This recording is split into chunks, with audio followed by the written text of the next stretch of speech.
เรียกว่าศีลนะให้มีความสงบกายสงบใจสงบกายสงบวาจากับขออภัยสงบกายกับวาจาไม่ให้หลุดไม่ให้ไหลไม่ให้มันแบบไม่สำรวมอย่างเนี้ยคือให้สำรวมก่อนว่าง่ายๆกายกับวาจาก่อนต่อจากนั้นก็สร้างสมาธิขึ้นมาให้ความมุ่งมั่นให้จิตสงบเอาแค่นี้ก่อนก็อันแรกก็ที่ว่าสงบกายสงบวาจาก่อนก็คือได้แก่สิกขาบทห้าข้อที่เราจะฟังธรรมหรือว่าเราจะทำกิจกรรมทางศาสนาไม่ว่าจะทำบุญอะไรก็ตามงานอะไรก็ตามเราก็จะนมัสการพระรัตนตรัยก่อนแล้วก็มาสมาทานศีลก่อนก็อันนี้เขาเรียกว่าทำกายวาจาให้เรียบร้อยก่อนและต่อไปเมื่อทำกายวาจาให้เรียบร้อยแล้วก็ถึงเวลาที่ฟังธรรมเราก็ต้องใช้สมาธิสมาธิเป็นพื้นฐานหรือว่าเป็นบาท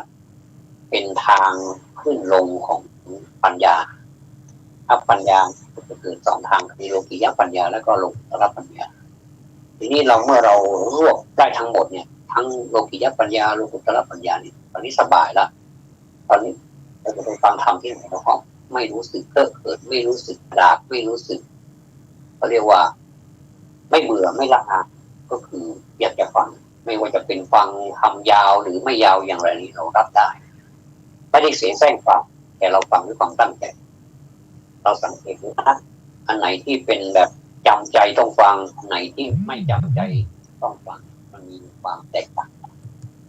ถึงกระนั้นก็ตามทุกคนมันฝึกได้นะโยมทุกคนมันฝึกได้ฉะนั้นเราต้องให้กำลังใจตัวเองว่าอันนี้เราจะฝึกเหมือนกับเราจะท่องบทสวดมนต์สักบทหนึ่งเนี่ยจริงๆแล้วถ้าเราพอใจแต่แรกมันก็ไม่ได้ละทั้งชาติเราก็ไม่ได้ละบทสวดนั้นแต่ทำไมบทยาวๆมีหลายหน้าด้วยแล้วก็สลับซับซ้อนสลับไปสลับมาบางท่านทำวัจจกปวัตรสูตรหลายท่านนะสวดได้หมดมีท่านพระอาจารย์ท่านหนึ่งท่านเป็นครูพระสอนศีลธรรมท่านให้นักเรียนมาสวดธรรมจักรเป็นผู้เป็นแควร์นิยมไม่ได้ดูตำราอะไรเลยนะสวดตั้งแต่ต้นจนจบคนที่ดูตำราดูตามไปด้วยไม่ผิดเลยสักตัวเดียวไม่มีผิดสักตัวหนึ่งเลยอันนี้ต้องขออนุโมทนาต้องกราบเท้าท่านพระอาจารย์รูปนั้นลืมชื่อท่านแล้วท่านเป็นพระมหาท่านสอนอยู่อันนี้พูดไปความปิติเกิดขึ้นนะขนลุกเลยอันนี้เขาเรียกว่าพอเราพูดถึงคุณงามความดีของคนอื่นเนี่ยเราก็มีปิติก็มีสิทธิขนลุกได้เหมือนกันไม่ใช่ขนลุกแบบขนทองสยองกล้าวนี่เป็นกลัวๆนี่ไม่ใช่นะนี่เขาเรียกว่าปิติแสดงความยินดีทันทีที่เราพูดแค่ที่นี้เราก็ขนลุกนะอันเนี้ยบทสวดเนี่ยธรรมจักรปวัตรสูตรนี่มันไม่ใช่ง่ายนะแล้วมันก็ไม่ยากที่เราจะเรียนไม่ว่าจะเป็นบทสวดอื่นหรือว่าต่อให้มันยากกว่านี้อย่างเช่นพระภิกษุผู้ท่องปาติโมกข์อย่างนี้ท่านลองคิดดูว่าปาติโมกข์นี่มันมีข้อแล้วก็ท่องขึ้นบนธรรมะเทศปาติโมกข์ตั้งแต่ตัวแรกไปจนถึงตัวสุดท้ายเนี่ยด้วยความเร็วสูงเนี่ยเร่งสปีดคือไม่มีติดขัดถึงแม้ว่าจะติดขัดบ้างบางทีหยุดหายใจอย่างเงี้ยคนทำงานมันก็ต้องมีบ้างมันก็มีผิดพลาดบ้างบางทีติดขัดหิวน้ำขึ้นมากระทันหันเนี่ยเพราะว่ามันยาวบทสวดปาฏิโมกข์มันยาว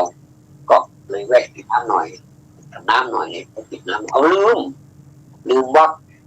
แล้วพระที่อยู่ข้างๆอาจารย์อยู่ข้างก็บอกว่าเป็นอย่างนั้นอย่างนี้เราว่าต่อไปท่านเราว่าต่อไปอีกยาวเลยจริงๆแล้วท่านเก่งมากเลยล่ะไม่ว่าพระปฏิโมกข์รูปไหนนะเก่งทั้งนั้นเลยถ้าใครท่องปฏิโมกข์ได้อยู่สุดยอดความจำได้อย่างนี้นะอันนี้ก็ไม่แปลกอะไรสำหรับคนที่จำมาแล้วผมก็ท่องนะสิท าไม่ท่องมันจะได้ยังไงคือคนปลูกเขานะก็เราจะท่องบ้าง แต่ว่าถ้ามันมีอะไรที่ไปเป็นอุปสรรคในการท่องเนี่ยมันก็ไม่ได้แล้วแค่ดูมันก็ไม่อยากจะท่องแล้วเพราะว่ายากเนี่ยนะแต่วิธีท่องจำเนี่ยหลายท่านใช้วิธีบางคนก็ใช้เป็นวรรค10 บรรทัดบางทีก็ใช้เป็นหน้าบ้างแล้วแต่ปัญญาแล้วแต่ความจำของคนนะตอนหน้าเราความจำของคนที่จะเกิดขึ้นเนี่ยตอนเช้าๆนะโยมตอนเช้า4 ถึง 5นี่ลุกขึ้นมาแล้วอาบน้ำอาบท่าให้ดีๆนะเข้าห้องพระทำวัดเช้าถ้าทำวัดเช้าแปลได้ยิ่งดีนะโยโซว่าไปแล้วก็อรหังสัมมาสัมพุทโธภควาราภูมีพระภาคเจ้าเนี่ยก็ท่องไปจนถึงสุดท้ายนะเป็นคำแปลหมดเราก็จะได้ทั้งภาษาบาลีแล้วก็ทั้งความหมายของภาษาบาลีด้วยอันนี้ได้อานิสงส์นะจะมีก็ได้อานิสงส์ได้บุญด้วยได้กุศลด้วยกุศลก็คือความฉลาดบุญก็คือความฝึกบนความฉลาดโอ้โหเท่ไปเลยถ้าใครอยากจะเท่ๆก็ลองทำดูนะลองทำเนี่ยทำมาก็ไปทดลองใช้กับเด็กๆชั้นประถมนะปลายให้เสื้อผ้าชุดขาวให้เขาไปหาชุดขาวให้เขาไปผู้ชายก็เป็นเสื้อกางเกงผู้หญิงก็เป็นเสื้อกระโปรงเป็นสีขาวตื่นมาไม่ต้องอะไรมากวันเสาร์วันอาทิตย์วันหยุดเนี่ยตื่นมาเช้านะลูกนะสอนเขาตื่นเช้าแล้วก็อาบน้ำอาบผ้าแล้วห้องพระแล้วก็สวดมนต์อันใหม่ๆก็ไม่ต้องเอายาวหรอกไม่ต้องเอาถึงแบบทั้งหมดตั้งแต่ต้นจบต้องก็ได้เราเอาแค่มีโตลำสวะโตสุปฏิปันโนเอา3 อย่างนี้ก่อนเมื่อมันก็สบายเลยเอาท่าให้ต่อไปอีกผมมีการตัดต่อได้นะไม่ใช่ว่าจะให้หมดเลยนี่ไม่ใช่ก็ต้องมีการค่อยขยับขึ้นไปเหมือนเราขึ้นบ้านขึ้นบนบ้านเราไปขึ้นเรือนเราเนี่ยก็จะต้องเดินตามกระโดดดีไม่ดีก็พลาดตกลงมาก็จะเจ็บเสียหายหลายแสนนะนี่แหละการปฏิบัติธรรมะนี่เหมือนกันแหละก็ปฏิบัติธรรมตั้งแต่อันน้อยๆง่ายไปหาธรรมที่มันมากขึ้นไปแล้วเนื้อหาสาระมันก็มากขึ้นไปเป็นกำลังใจให้ญาติโยมทั้งหลายที่ไม่เคยปฏิบัติหรือเคยปฏิบัติมาแล้วก็ถอดใจหรือกำลังปฏิบัติอยู่อย่างเข้มข้นคนที่ปฏิบัติอย่างเข้มข้นอาตมาก็อนุโมทนาด้วยทำต่อไปนิยมการปฏิบัติมากเลยไม่มีมันเป็นอาการวิโกปฏิบัติที่ไหนก็ได้วันที่ไหนก็ปฏิบัติแล้วก็ใช้ทำตามการตามเวลานี่เรียกว่าอาการวิโกไม่จำกัดการเวลาเป็นเวลาใช้อะไรมาระงับเวลาความโลภเกิดขึ้นเวลาความหลงเกิดขึ้นเราใช้อะไรมาระงับมันก็จะเป็นของคู่กัน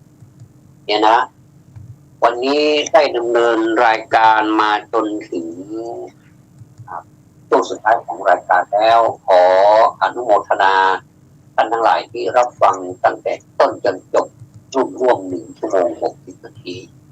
นะก็กราบขอบพระคุณท่านพระครูสมุวิศวัตรปรจิตโยที่เคารพครับที่ให้เอื้อเฟื้อเวลาทางสถานี FM 104.50 เมกะเฮิรตซ์วัดป่าหินจังหวัดเชียงใหม่มาให้กระผมได้การกำนันจาแล้วก็ขอความสุขความสวัสดีจงมีแด่ญาติโยมทั้งหลายผู้มีความใฝ่ในธรรมทั้งหลายขอให้ทุกท่านมีคุณธรรมมีความตั้งใจมั่นในธรรมะพระเจ้าขอเจริญพร